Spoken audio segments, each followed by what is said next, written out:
Hi friends, இன்றைக்கி வந்து chicken masala powder எப்படி பண்ணுறதுன்னு தான் பார்க்க போகிறோம். வத்தல் ட்ரை ரெட் சில்லி வந்து 10 எடுத்திருக்கேன். ரொம்ப கரிஞ்சு போகாமல் லைட்டாக வந்து ஃப்ரை பண்ணி இதை வந்து எடுத்து வச்சுக்கலாம். கொத்தமல்லி இருக்குல்ல, மல்லி விதை, அது வந்து 3 டேபிள் ஸ்பூன் வந்து போட்டு இந்த மாதிரி வறுத்துக்கலாம். கொஞ்சம் நல்ல செவக்கிற அளவுக்கு வறுக்கணும், ரொம்ப கரிஞ்சு போயிடக்கூடாது. எல்லாமே தனித்தனியாக இந்த மாதிரி நம்ம ஃப்ரை பண்ணி எடுத்து தான் நம்ம வந்து அரைக்க போகிறோம்.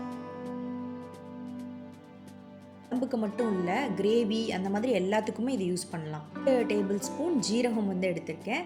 ஜீரகம் வந்து ரொம்ப நேரமாக வந்து வறுக்கக்கூடாது, ஏன்னா அது கரிஞ்சு போயிடும். அதனால் ஒரு நிமிஷம் கூட இல்லை, ஒரு 30 செகண்ட், 30 செகண்ட், 40 செகண்ட் வந்து வறுத்தா போதும். அதையும் அந்த மாதிரி வறுத்து எடுத்து வச்சுக்கலாம்.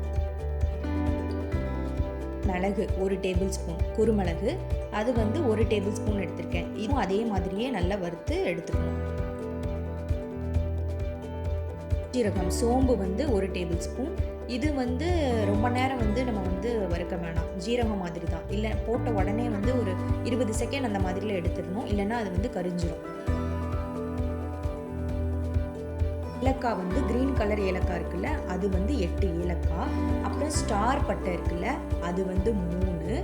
அப்புறம் ஜாதிபத்திரி பிரியாணிக்கெல்லாம் போடுவோம்ல, அது வந்து ஒரு சின்ன பீஸ், 3 பீஸு.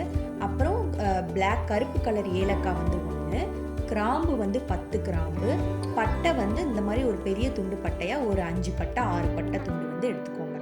இதுவும் வந்து ஒரு 2லேருந்து 3 நிமிஷம் வரைக்கும் நல்லா வந்து இந்த மாதிரி ஃப்ரை பண்ணுங்கள். ஃப்ரை பண்ணிவிட்டு இது எல்லாத்தையும் மொத்தமாக நம்ம வந்து கிரைண்ட் பண்ணிடலாம். நம்ம மிக்சியில் நல்லா அரைச்சி எடுத்துடலாம், தண்ணி சேர்க்காமல் அரைக்கணும். பவுடர் மாதிரி இதை வந்து அரைச்சி எடுத்துடலாம்.